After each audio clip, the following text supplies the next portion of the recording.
And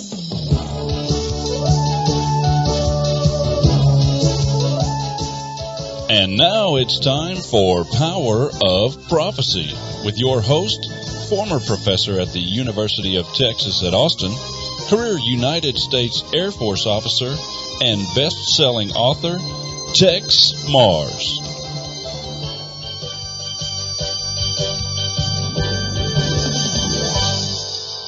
Hello, friends, and welcome to another edition of Power of Prophecy. I'm your host, Jerry Barrett, again this week. I want to remind you to tune in next week. Texe MARRS will be back on the air, and he's got a special announcement for you. So be sure not to miss it. It's going to be a humdinger. So tune in next week. Today we're going to have a volume of Secrets. Secrets volume 252. And I've got a ton of things here for you. We're going to talk about NASCAR, Trump protesting the anthem. Actor Larry David has some shocking news that was just revealed to him.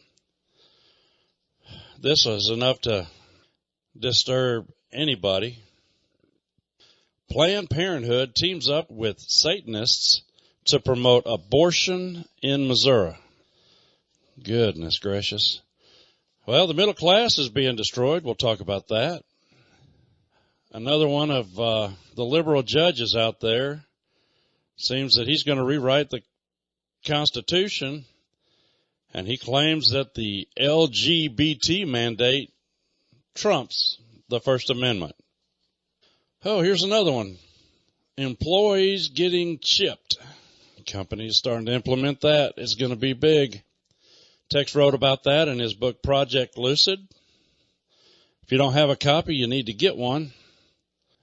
It's amazing how far Texe has been ahead of everything. Go back and read his works. Go to our website. Go to previous newsletters. Read what Texe wrote 15, 20 years ago. It's happening today. The man truly has a gift. And we've been blessed to receive that knowledge from Texe. So I highly recommend you get that, read these articles, and you'll be in the know. Oh, Texe is way ahead of his time. Well, let's go ahead and get started here. Headline, NASCAR owners back Trump, claim they will fire drivers who protest the national anthem. This is an article written by Ben Q in Breitbart. You know, this was a big deal recently with Trump tweeting out that the owners were scared and that anybody that took a knee during the national anthem should be fired. And I don't know about you, but my house boycotts the NFL. I'm not watching it. They have a First Amendment right, but they don't seem to think about the men and women who have died serving this country to give us the rights that we have to watch or play football on Saturday or Sunday, high school football on Friday nights. The flag and the anthem mean something to most of us. Now, I understand that they're allegedly protesting racial injustices. There are racial injustices in this country from all sides of the aisle. But during the national anthem is not one of them.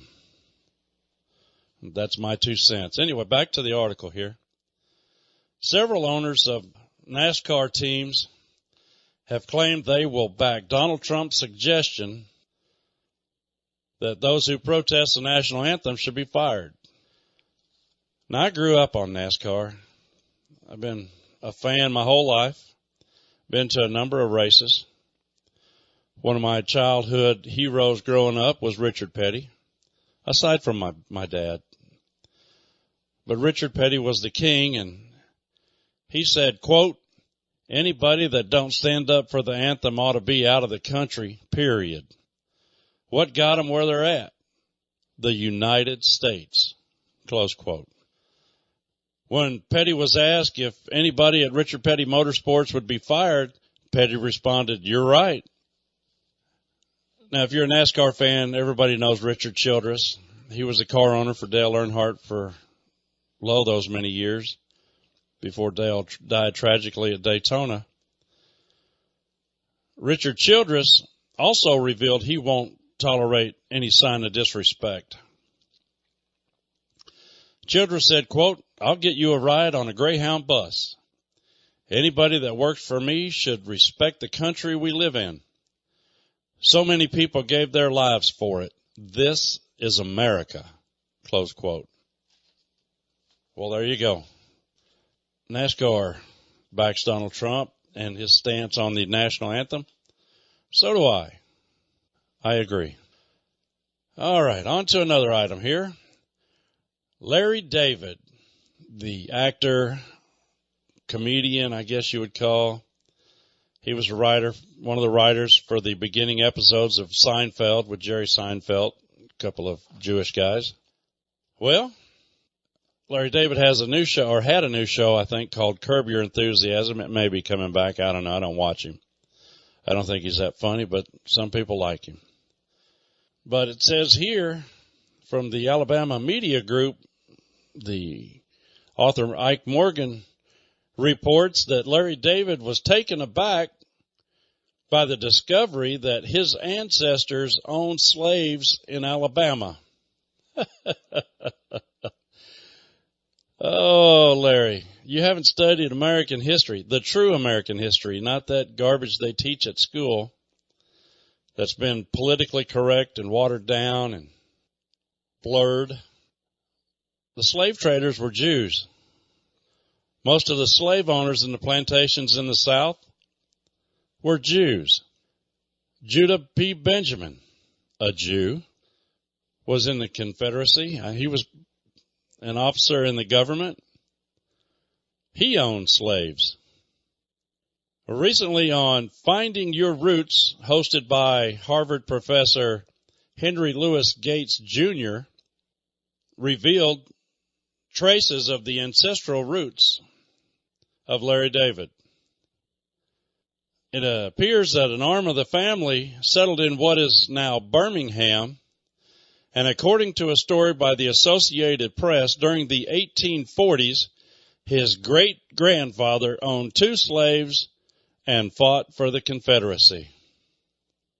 Oh, there you go.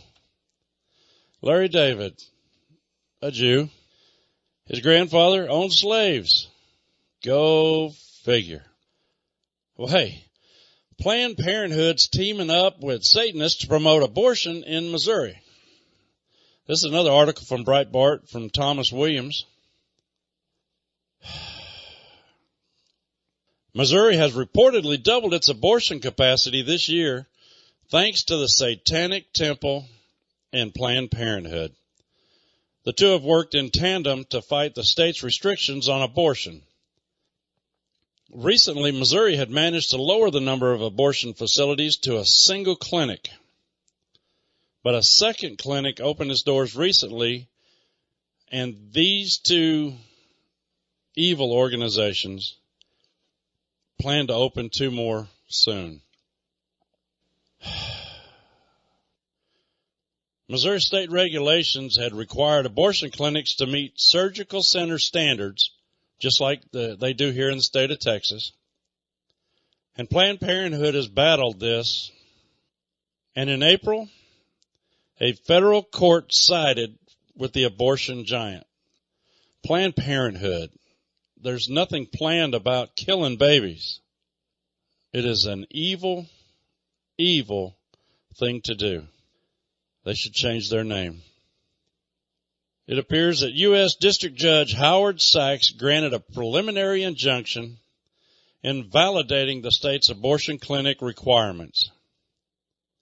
And he cited a U.S. Supreme Court ruling striking down similar restrictions in Texas, which deemed these laws unnecessary and unconstitutional. And Sachs claimed that Missouri hadn't complied with that decision. Goodness gracious. The Satanic Temple has often lent its muscle to pro-abortion efforts alongside Planned Parenthood, and in this case pressured Missouri legislators and worked through the courts to bring about a relaxing of abortion restrictions. One of the temple's fundamental tenets is that one's body is inviolable, subject to one's own will alone. Satanic Temple members have argued that their religion prizes rational, independent thought, and that forcing Satanists to read anti-abortion pamphlets and consider a religious proposition with which they do not agree during the 72-hour waiting period constitutes a violation of their beliefs. The Satanic Temple has been on the forefront of the fight to protect and extend abortion rights throughout the nation, and in 2015 set up a crowdfunding website to challenge arbitrary, insulting abortion regulations. Goodness gracious.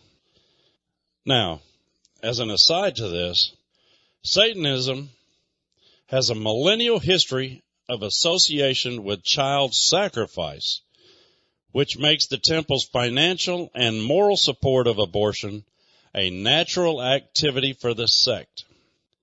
Wow, that is a true statement. If you're going to sacrifice children, abortion is just another part of that, isn't it? Goodness gracious. Oh, the middle class is being destroyed. We've known that for a while, haven't we, folks? It's been a steady decline in the number of people that are middle class. Michael Snyder on the Economic Collapse blog has an interesting article here. He says that the middle class is systematically being eviscerated. More than half the country has less than $1,000 in savings. So in the event of a major economic disaster of some kind, over 50% of the nation is going to be completely out of cash almost immediately. According to statistics here, 39% of Americans have no money saved. 18% have less than $1,000 saved.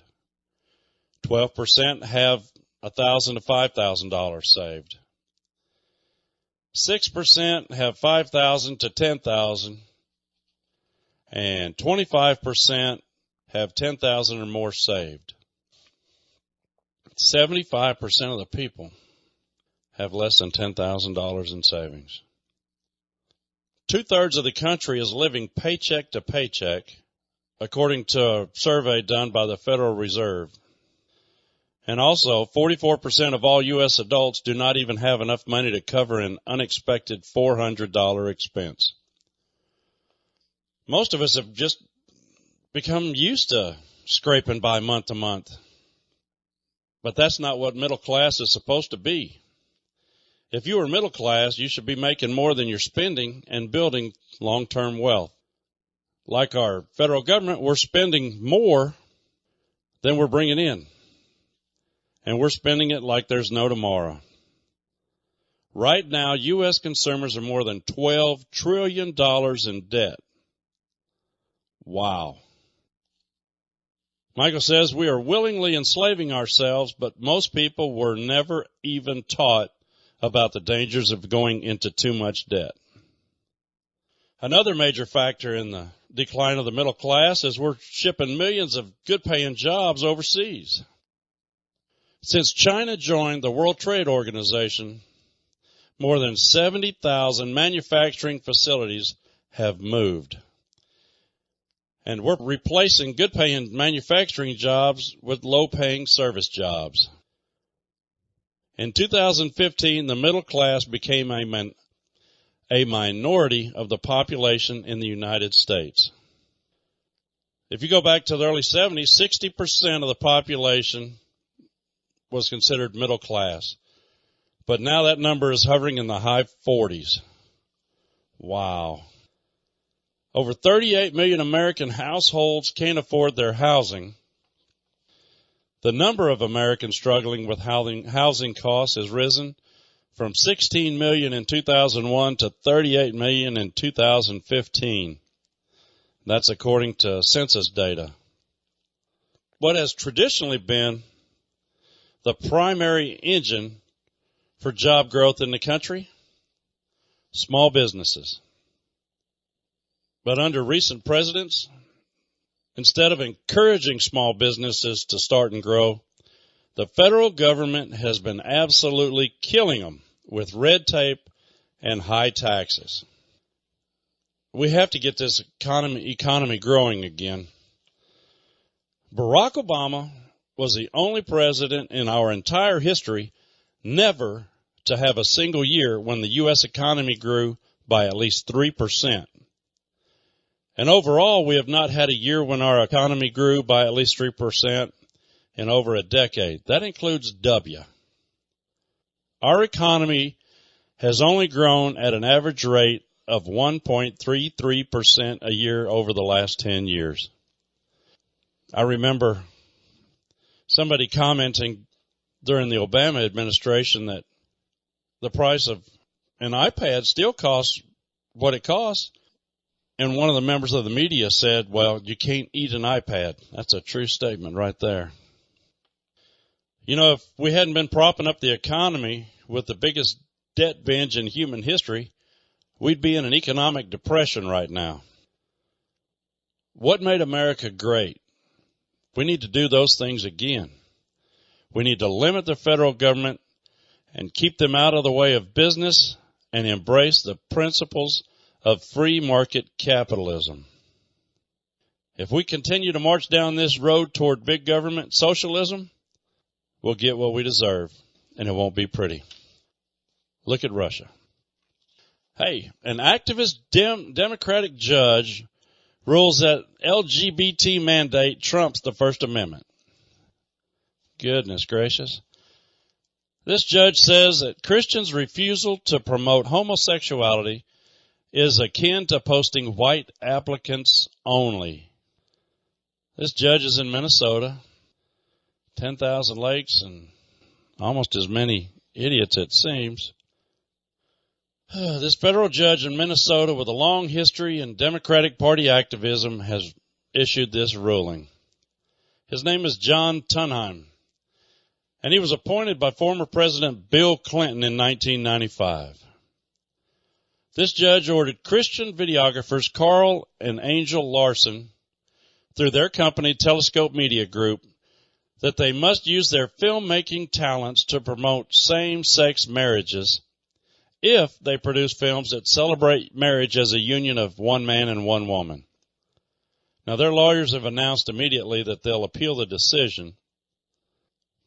Jeremy Tedesco, Senior Counsel of Alliance Defending Freedom, said tolerance is a two-way street.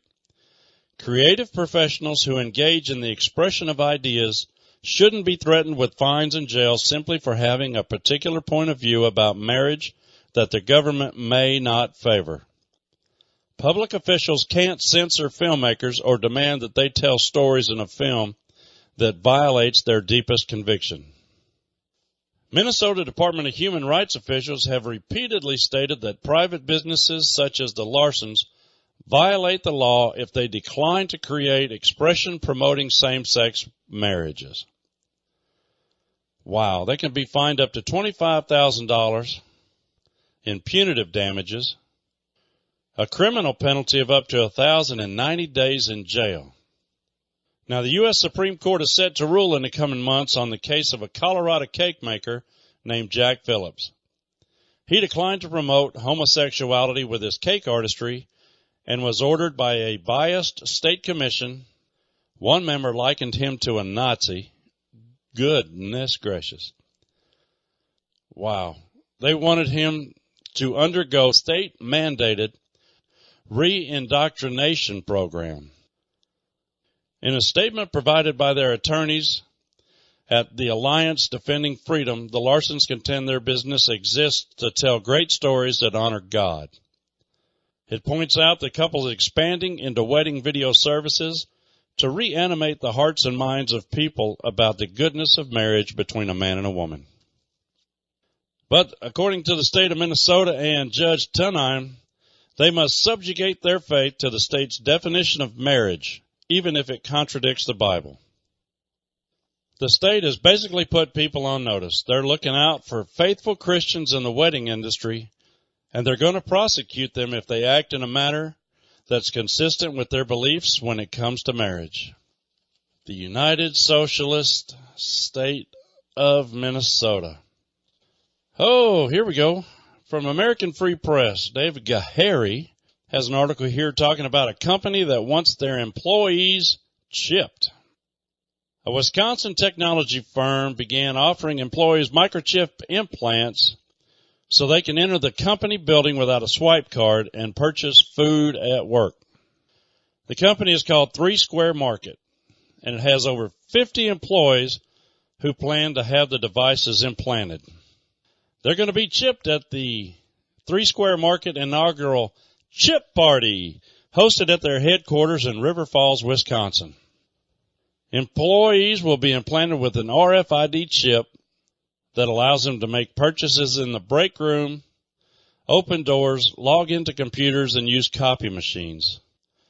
CEO Todd Westby writes, CEO Todd Westby states, "We foresee the use of RFID technology to drive everything from making purchases in our office break room, opening doors, use of copy machines, logging into our office computers, unlocking phones, sharing business cards, storing medical health information, and used as payment at other RFID terminals. Eventually, this technology will become a standardized operation, allowing you to use this as your passport, public transit, and all purchasing opportunities. We see chip technology as the next evolution in payment systems." Wow. Nevada state lawmaker Senator Becky Harris heard about this, and she introduced legislation that would bar forcefully implanted tracking microchips. Senator Harris believes the chips pose serious ethical concerns, such as who owns the information stored on the chip and who owns the chip itself. She's also concerned that the chips could be hacked and allowing someone access unauthorized for illegal purposes. She said it's also possible you could harass or stalk chipped individuals with the right type of reader. Senator Harris also claims the chips pose a potential health problem, citing studies that found fibrosarcoma and sarcoma, a malignant cancerous tumor, at the injection sites in animal testing. Yep, chipping employees. Oh, here we go. Last week I talked about the inventions of the Roman Catholics. Got this article here. Vatican priest recalled from U.S. as pornography probe starts. This according to Telstar TV. The Vatican's criminal code for possession, distribution, or production of child porn can earn up to 12 years in prison. A Vatican diplomat is being recalled to the Holy See, Rome, after the U.S. State Department said the priest may have violated child pornography laws. It says Vatican prosecutors are pursuing an accusation made by the U.S. State Department in August, which alerted them of possible violations of laws relating to child pornography by a member of the diplomatic corps of the Holy See, accredited to Washington. A State Department spokesman said the U.S. had requested the man's diplomatic immunity be waived to open way for possible prosecution, but the Vatican refused. The U.S.-based Survivors Network of those abused by priests said possession of child pornography was not a victimless crime because the children involved were being abused. Pope Francis must bring the diplomat back to the United States in order to adhere to his promises of complying with investigations by civil authorities in cases of child sexual abuse, Managing Director Barbara Doris said. The Pope has promised to act decisively with regard to cases of sexual abuse and punish those found guilty of wrongdoing. Well, Benedict hit him, got him out of the way. Oh, and the four-letter network. Goodness gracious, back in the news. According to Matt Vespa at Town Hall, an ESPN employee said, "I pretend I'm a Democrat so I can keep my job here." Wow. I don't know if you saw it on the news. Probably not. But Jemele Hill, one of the broadcasters there on Sports Center for ESPN, tweeted that the president was a white supremacist. I mean, she went off on him. The network has said this issue has been addressed and that Jemele realized her actions were inappropriate. Oh, and the tweets don't reflect the position of ESPN. Yeah, right. They also didn't fire her. They've done worse to the Boston Red Sox pitcher, Curt Schilling. All he did was post something about a homosexual on his Facebook page, and they fired him because of his conservative views. What Hill did was worthy of a reprimand and a social media torching, but it didn't happen. Now, Linda Cohn's been there forever. She was suspended recently when she said that politics might be a contributing factor to ESPN's declining subscription base.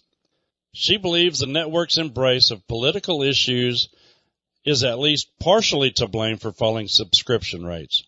That is definitely a percentage of it, she said. If viewers were tuning out because of politics, I don't know how big a percentage, but if anyone wants to ignore that fact, they're blind. Now, ESPN has lost 10 million subscribers over the past 5 years. ESPN is a network where you can call the president a racist, but get suspended if you criticize the network, said Clay Travis of Outkick the Coverage. One employee said, "I'm tired of pretending this company is not full of it." Now, the Linda Cohn story was kept quiet until it was announced that Jemele Hill would receive no punishment for tweeting at Donald Trump about being a white supremacist and that he was only elected president because he was white, had the support of racists, and that his administration was largely white supremacist, even though his cabinet features a black man, an Indian woman, an Asian woman, and multiple Jewish people. After this was announced that she wouldn't be receiving any punishment, the floodgates broke open, according to Travis.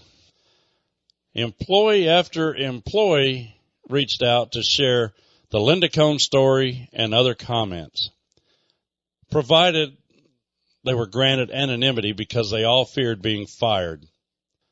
One personality said, "If Jemele can say that and Linda can't say what she said, what kind of standard actually exists here?" There isn't one. There's clearly a double standard. If you say things the company agrees with, you don't get punished.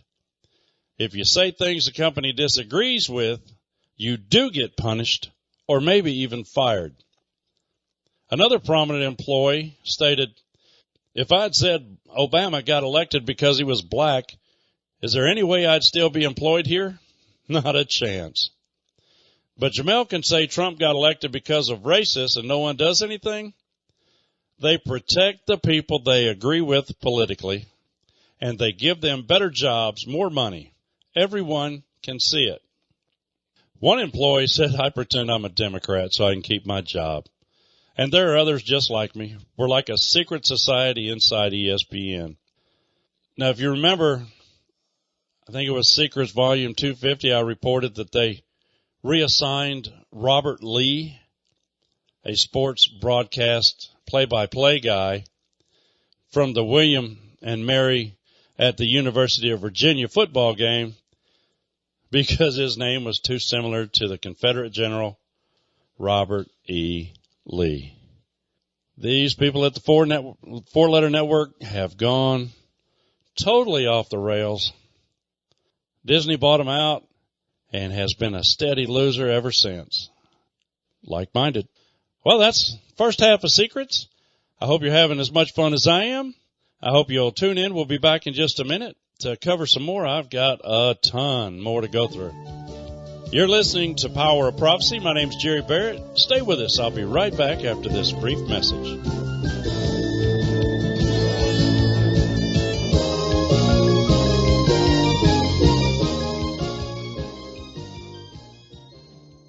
Hello friends, Jerry Barrett back with you again. For over 2 decades, researcher and author Texe MARRS has investigated true history and real news. In Conspiracy World, you get some of the best of his findings and results. What you read in these pages may well surprise, shock, and anger you.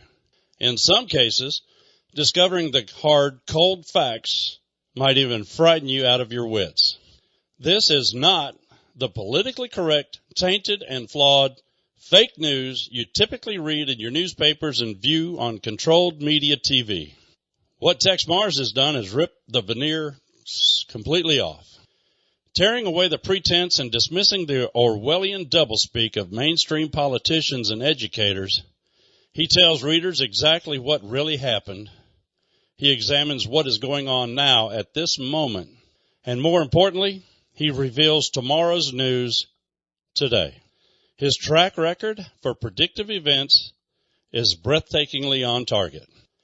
In this stunning and fascinating huge volume, you will learn of the secrets and things forbidden about government cover-ups and scandals, Big Brother's fast-growth police state, the truth about the Illuminati and secret societies, mind-boggling disclosures concerning UFOs, aliens, and extraterrestrials, the inside scoop on dangerous cults and unholy, wicked religions, the scary, true story of mind control, Satanism, and black science, the facts about the elitist goal of depopulation of planet Earth, and about actual plans for 21st century concentration camps in the United States of America.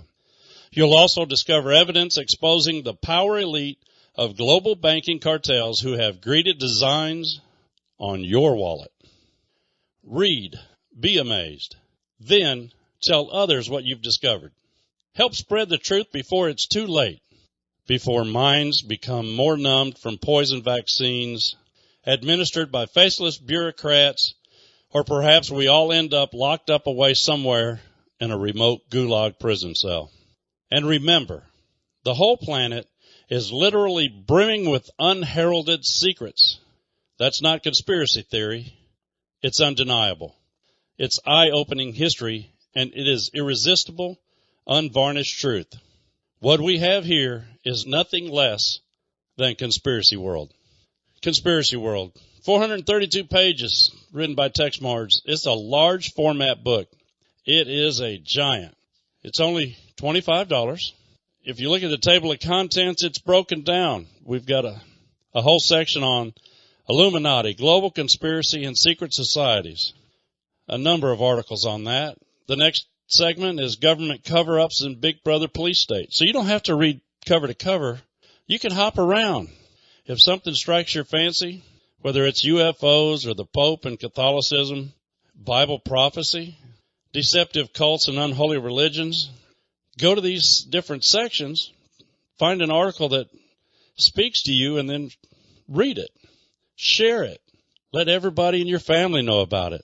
They may look at you like you're crazy, but when things come to pass, as they always have, like I said earlier, Texe has been ahead of his time from the get-go.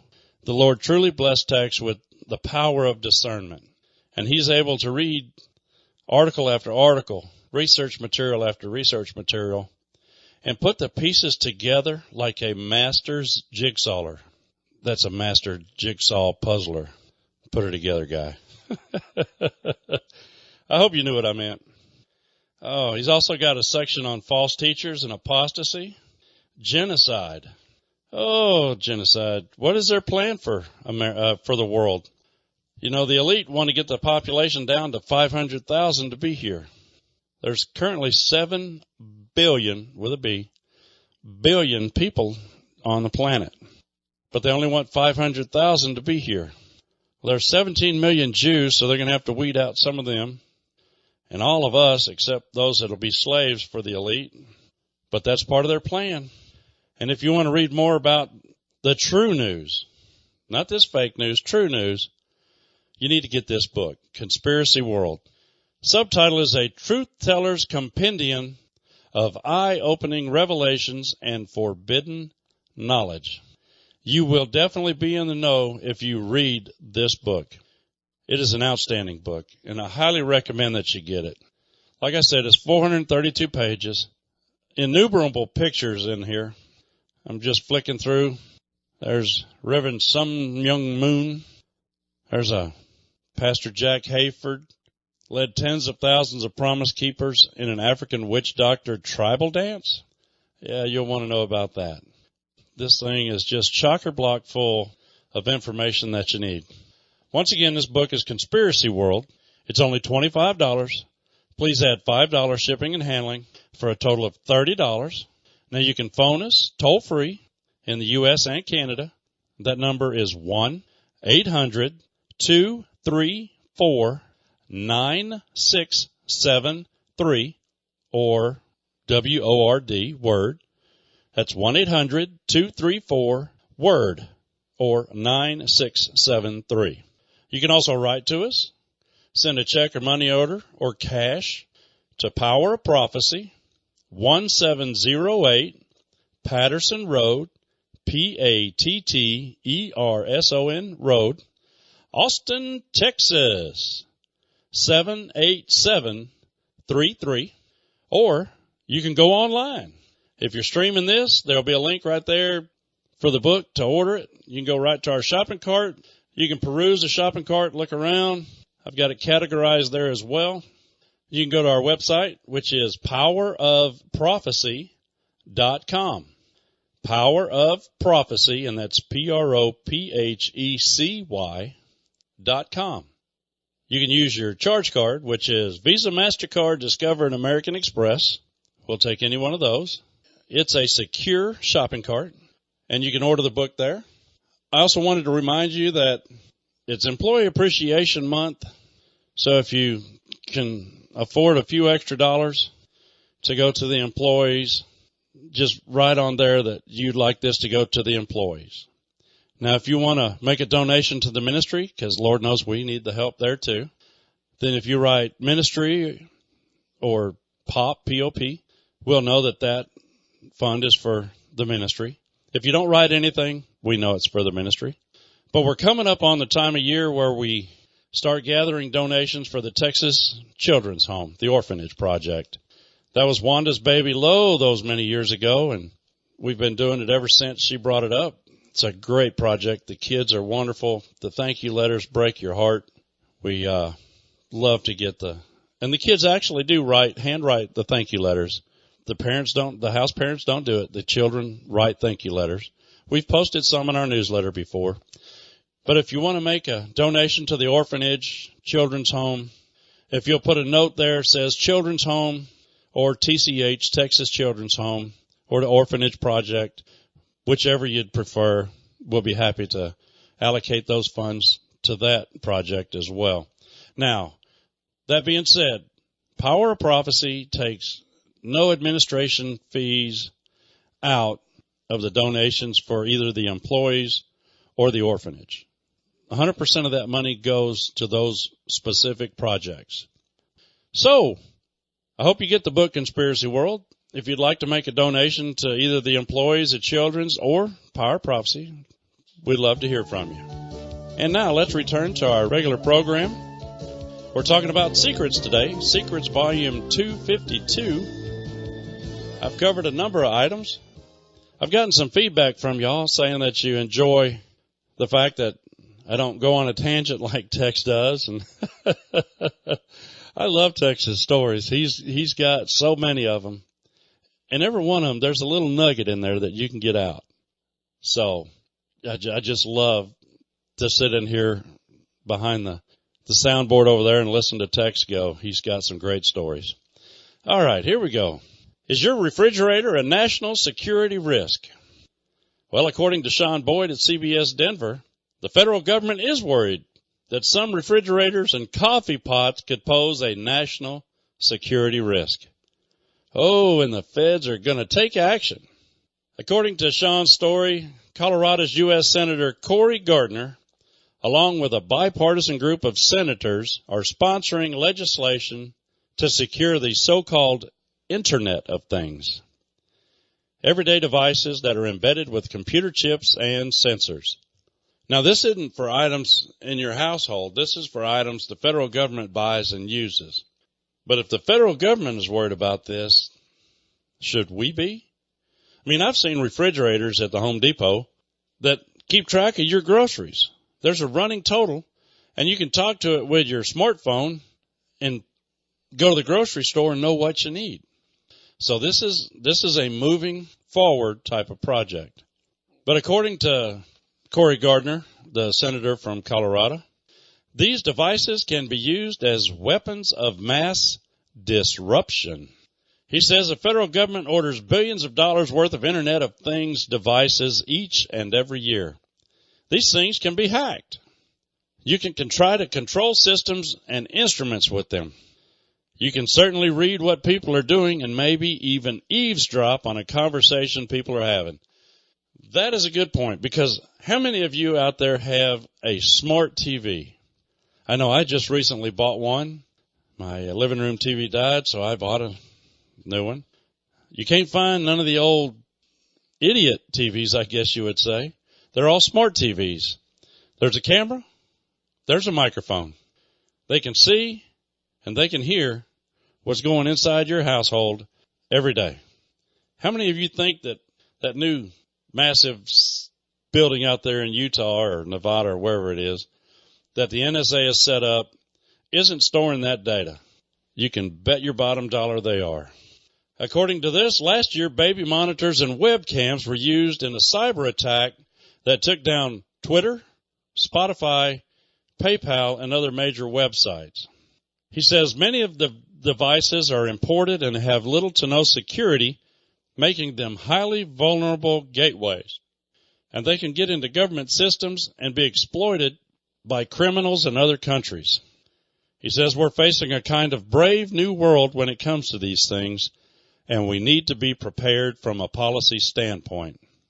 Everything around us is going to have to be looked at from a security perspective, and what we're doing as a country to advance innovation while making sure we are safeguarding the people.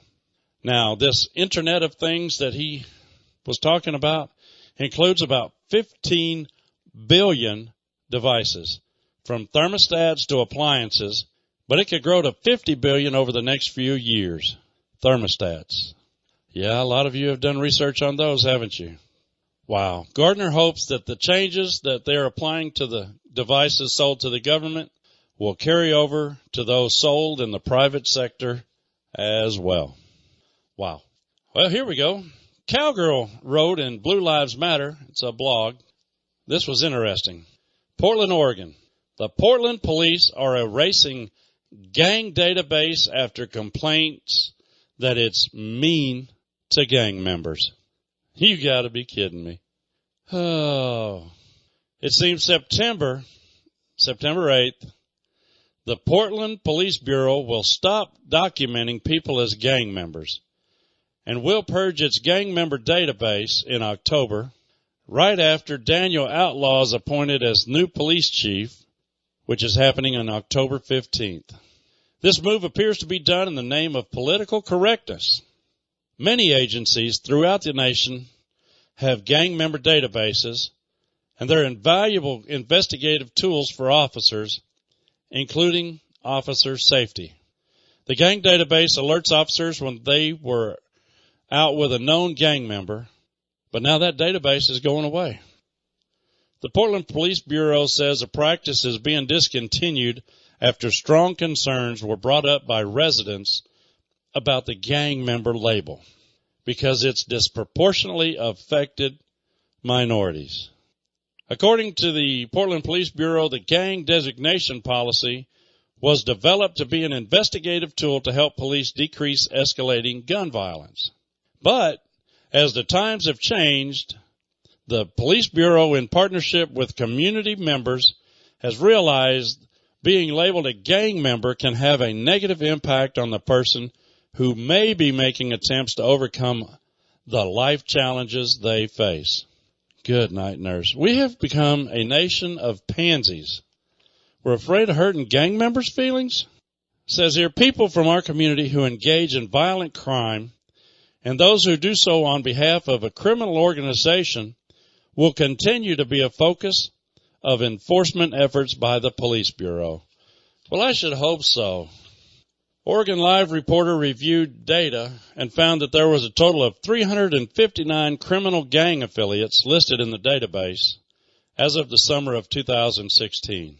81% were part of a racial or ethnic minority. That leaves 19% that weren't a minority. Portland Police Captain Mike Krantz said gang violence isn't going to go away.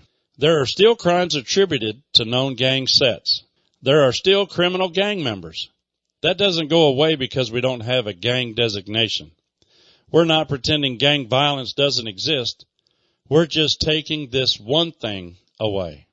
But you set it up to make your officers aware who gang members were. So that's another tool you've taken off of their belt. We're neutering our cops. Now, I'm not saying all of them are bad. I'm not saying all of them are good. But the good cops that are out there trying to do their job, you're taking away another tool that they could use in the name of political correctness. That's idiotic. Now, their gang enforcement team's still going to be intact, and they'll respond immediately to investigate shootings or stabbings.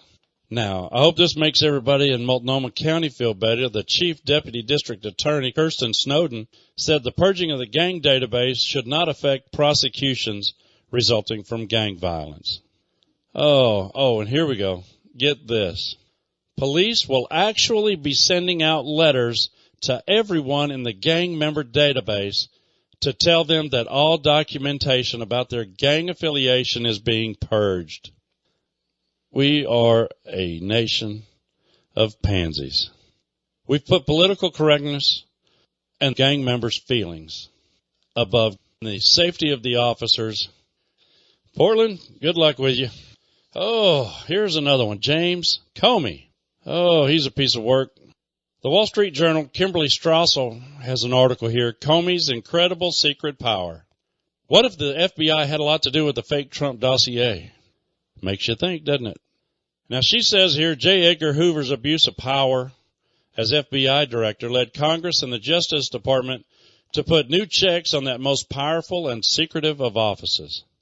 By the time Congress finishes investigating James Comey's role in the 2016 presidential election, those safeguards may be due for an update. As powerful as J. Edgar was, he never investigated both major party candidates for the presidency. James Comey did. And slowly but surely, we're going to get a glimpse of how he influenced these political events. Now, we all know about the Hillary Clinton email probe.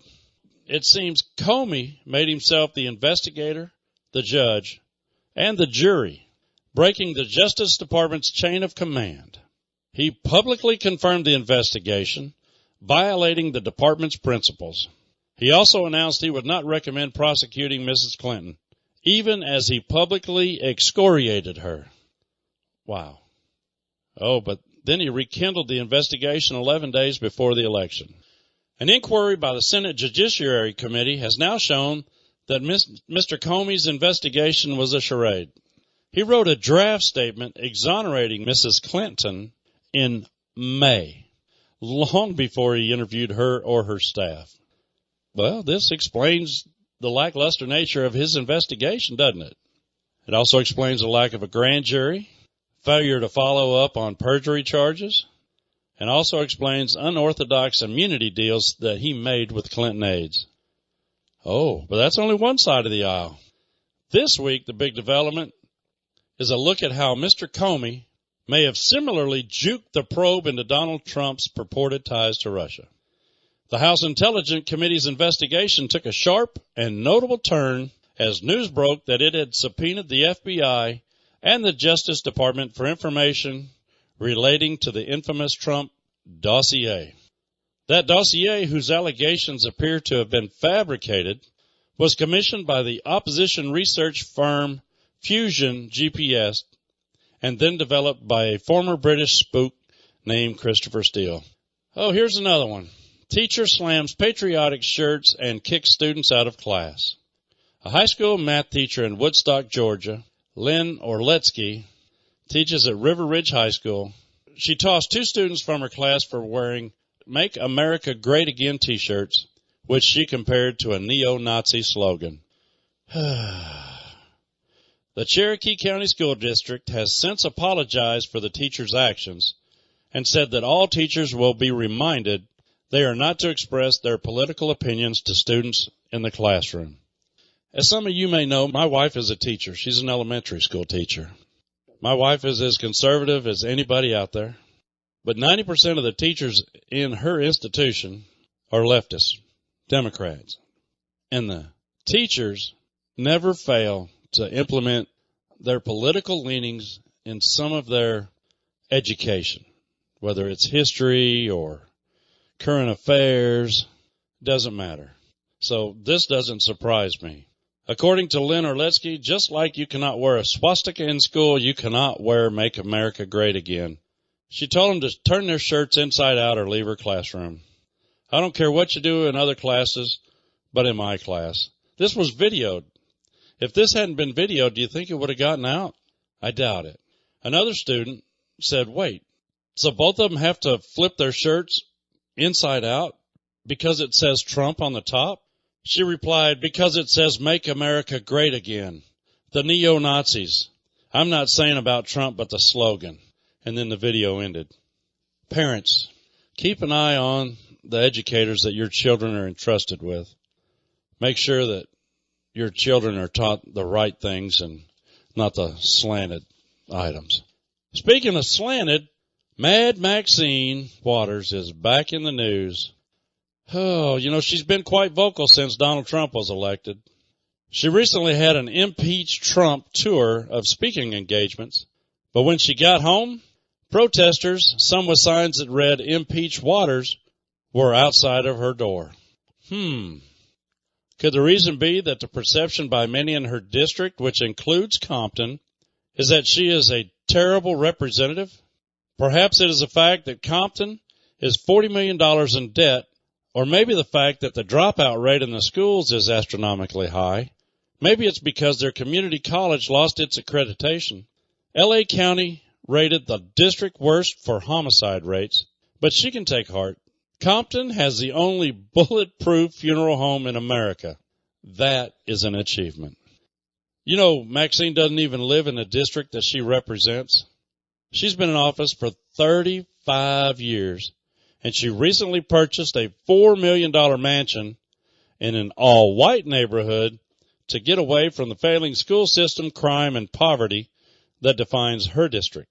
Now, she's a very vocal opponent of Trump's border wall, but there's no problem constructing a wall around her $4 million mansion. You wouldn't want those pesky constituents trespassing on your property, would you, Maxine? She unloaded on Attorney General Jeff Sessions, calling him a racist throwback. She said he really did like the KKK until he learned they smoked pot. Is Maxine smoking pot? There's no telling. Oh, she referred to Ben Carson as a white-wing nationalist. Dick Gregory was a comedian. He passed away recently. And at the funeral service, she had her opportunity to speak. She went full-on Trump bashing. She didn't talk about her dearly departed friend, but she launched into an anti-Trump diatribe, and wild applause ensued from the audience.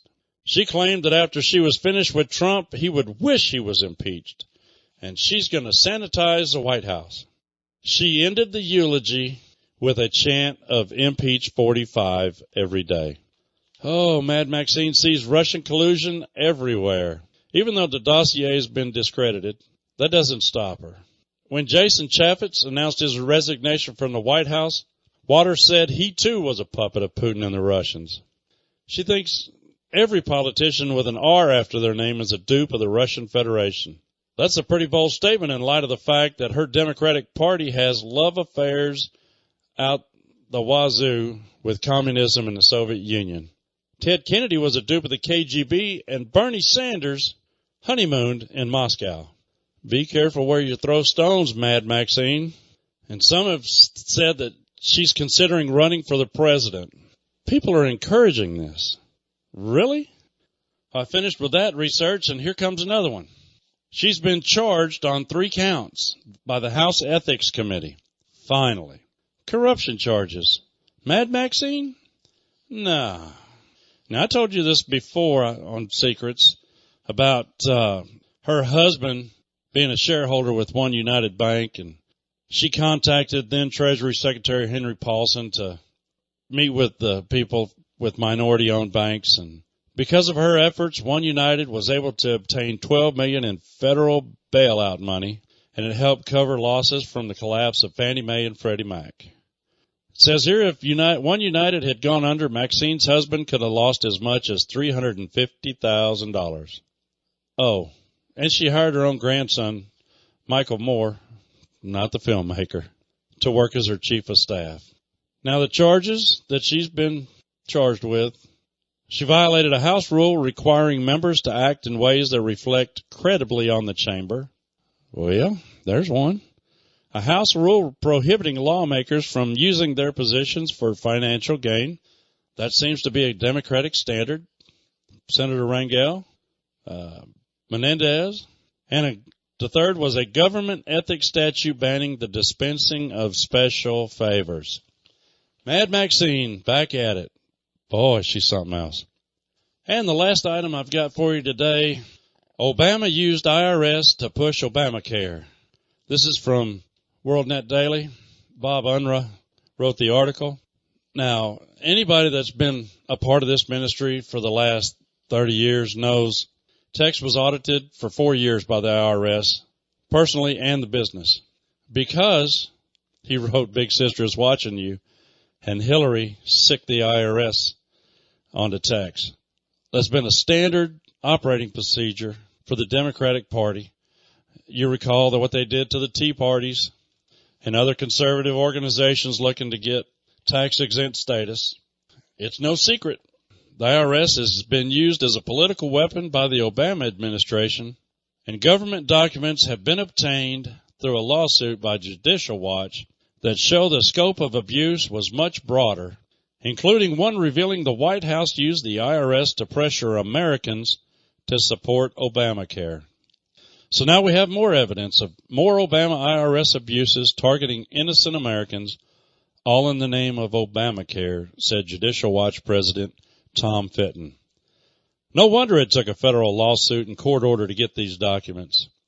They show the Obama White House and its agencies were happy to threaten and treat Americans like lab rats in order to bolster Obamacare. The documents show the Obama IRS coordinated with the Department of Health and Human Services and the White House Behavioral Sciences team in a $5 million program to pressure Americans to sign up for Obamacare.